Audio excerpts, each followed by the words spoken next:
Somewhere. Travel and dual citizenship. Travel can be a tricky business. If you're trying to travel in Europe legally and you're not a resident in a country that is a member of the European Union, things can get hairy with visas, permits, and other red tape very easily. How am I, a born and raised Canadian, able to travel in the EU so easily? Because I have dual citizenship. I hold a British passport as well as a Canadian one. Lucky me. Having two legal nationalities is one of the biggest factors to influence my ability to travel.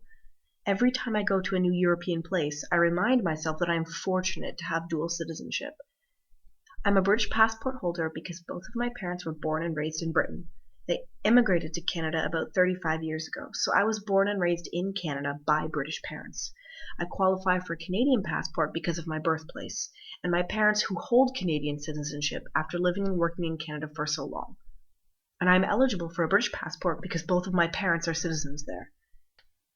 When I was 8 years old, my family traveled back to Britain to visit family and friends, some of whom my sister and I had never met before.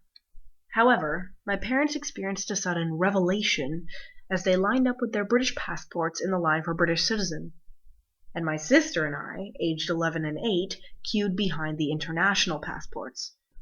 After that, my parents resolved to get British citizenship for us, so we could always travel together and easily. I'm indebted to my parents for pursuing that option so strongly for me. I have friends who qualify for a second passport and nationality, but their parents did not chase up the option when they were children, and it is a more difficult process now that they are adults. However, without my dual nationalities, a lot of formative experience I have had may not have happened or would have been much more difficult. 5 travel opportunities I chased with ease because of my dual citizenship. Number 1. Working abroad in summer placements. I was a cooperative education student at Brock University between September 2009 and June 2013, which means that each summer I could take a work placement relating to my studies. In the summers of 2010, 2011, and 2012, I worked as a camp tutor for an Italian company called Lingua Senza Frontiere that ran summer and English and drama camps. This gave me a chance to work with drama, education, and languages. My first summer, I went for only 3 weeks, 1 week of training and 2 weeks of camp. But the second summer, I went for the whole summer. And for my third, I worked as a camp supervisor for June and July. I was able to work there without a work visa because my British passport meant that I was a citizen of the European Union and thus was eligible to work in any country that was a member of the EU. Number 2. Studying abroad on exchange.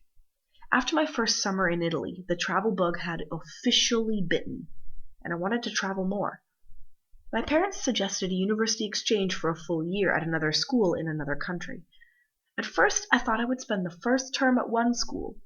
I was torn between Ghana and New Zealand, and the other half term at another university in Britain, because Brock had a very specific drama theory class, which could not be matched to any other institution. Until the exchanges advisor informed me that Brock had struck up a brand new institution-wide agreement with Queen Margaret University near Edinburgh, Scotland.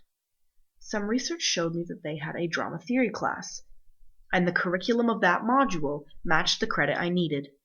In the end, I went to QMU for the full year within their drama and performance department and took 5 drama classes, 1 film class, which matched an English credit, and 1 sociology class, which matched a gender studies credit. This was so simple because my dual citizenship meant that I was already a British citizen and didn't need to apply for a student visa or work permit. Number 3. Traveling for personal reasons. While working, studying abroad, I always found that I wanted to take the opportunity to see as much as possible while traveling. When working at English Drama Summer Camp in Udine, Italy, I took the chance to visit Venice while I was only an hour away. Often host families I stayed with would either recommend sites to see or take me on weekend trips to see attractions or locations.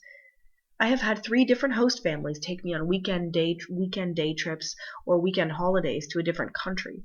Because Europe is so small, it is so easy to cross borders. If you hold a passport from a country that is a member of the European Union, you can travel anywhere in the EU. With accessible cheap flights, such as Ryanair and EasyJet, public transport, car sharing, and couch surfing, one can easily travel for business or pleasure within the EU. I went to Croatia for the weekend for my 19th birthday in June 2009, and because I had a British passport, the border checkpoint didn't bat an eye when we passed through. If I'd tried to use my Canadian passport, they may have asked more questions.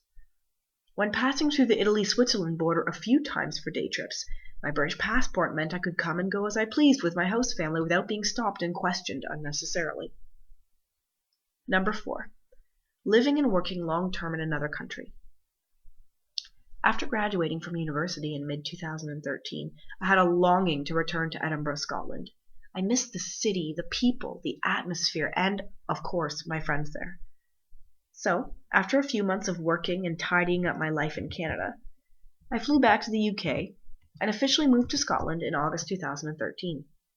My easy integration into the country was due to the fact that I was already a citizen. I had to register to vote, get a job, and start paying taxes. But once I was situated and contributing to society like a good little minion, that was that.